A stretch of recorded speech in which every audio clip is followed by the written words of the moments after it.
Hello, English learners. Today, we're going to explore three interesting English idioms: off the hook, miss the boat, and get off someone's chest. These idioms add depth and color to our language, so let's dive right in. Let's start with our first idiom, off the hook. This expression means to be free from blame, responsibility, or a difficult situation. Imagine a fish that's been caught on a hook. When it's released, it's off the hook. Here's a sentence using this idiom. I thought I'd have to work all weekend, but my boss let me off the hook. So, when someone says you're off the hook, it means you're in the clear, and you don't have to worry about something anymore. Our second idiom is miss the boat. This phrase means to miss an opportunity or a chance to do something because you didn't act quickly enough or weren't ready when the opportunity came. Imagine a boat leaving the dock. If you arrive too late, you miss the boat. Here's a sentence using this idiom. I missed the boat on that job opportunity because I didn't apply in time. So, when you miss the boat, it's like missing your chance to be part of something. Our third idiom is get off someone's chest. This means to confess or share something that has been troubling you, often something you've been keeping a secret. Imagine you have a heavy burden on your chest, like a secret that's been weighing you down. When you share it, you get it off your chest. Here's a sentence using this idiom. I finally got off my chest that I accidentally broke your vase. So, when you get something off your chest, you feel relieved because you've shared what's been bothering you. These idioms, off the hook, miss the boat, and get off someone's chest, add depth and richness to our language. Keep practicing them, and soon you'll use them like a pro. Now, let's listen to a story and pay close attention to how these idioms are used. The Chronicles of Ella's Diner. Once upon a time, in a charming small town nestled between rolling hills, there stood a quaint little diner known as Eller's. The owner, Eller, was a warm-hearted woman with a reputation for her mouth-watering pies. Ella's Diner was the heart of the town, where locals gathered for delicious food and good company.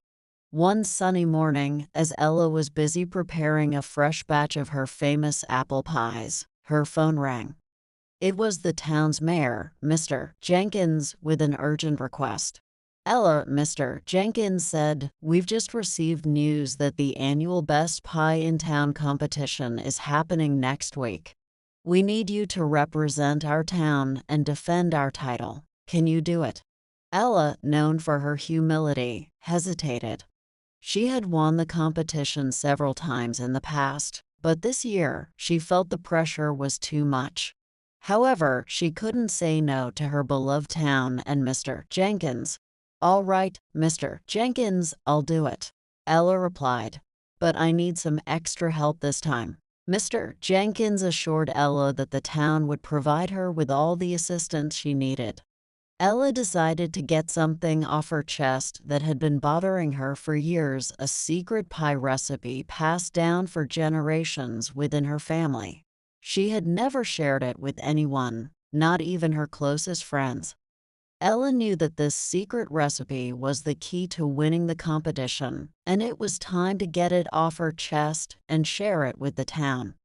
She invited a group of dedicated townsfolk to help her prepare for the competition, including her close friend Sarah, a talented baker. As they gathered in Ella's kitchen, she got off her chest the story behind the secret recipe. It was a recipe that had been handed down through generations and was known only to the women in her family.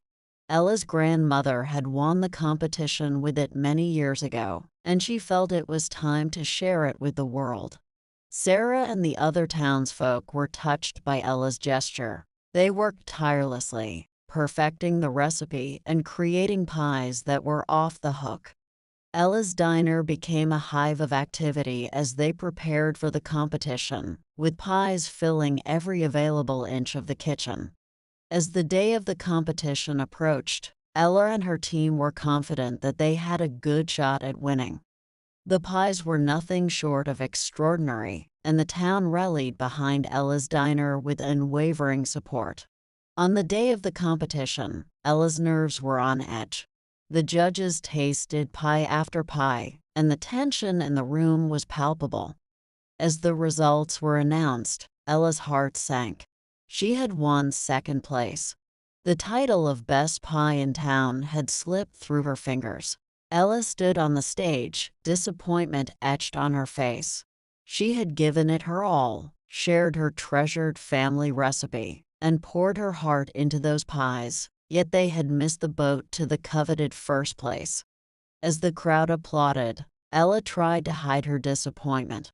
She knew she had done her best, but the title she had held dear for so many years now eluded her. Second place was nothing to be ashamed of, but it wasn't the first place she had hoped for. After the competition, as Ella returned to her diner, she was met with an outpouring of support from her loyal customers and friends. Sarah, her dear friend and fellow baker, approached her with a consoling smile. "Ella," Sarah said, "your pies were amazing. You may not have won first place, but you've won the hearts of everyone in this town." Ellie appreciated Sarah's kind words, but the disappointment still lingered. She couldn't shake the feeling that she had let the town down by not securing the first place title once again. That evening, as Ella was closing up the diner, she noticed a piece of paper tucked under the door. It was a note from an anonymous well-wisher.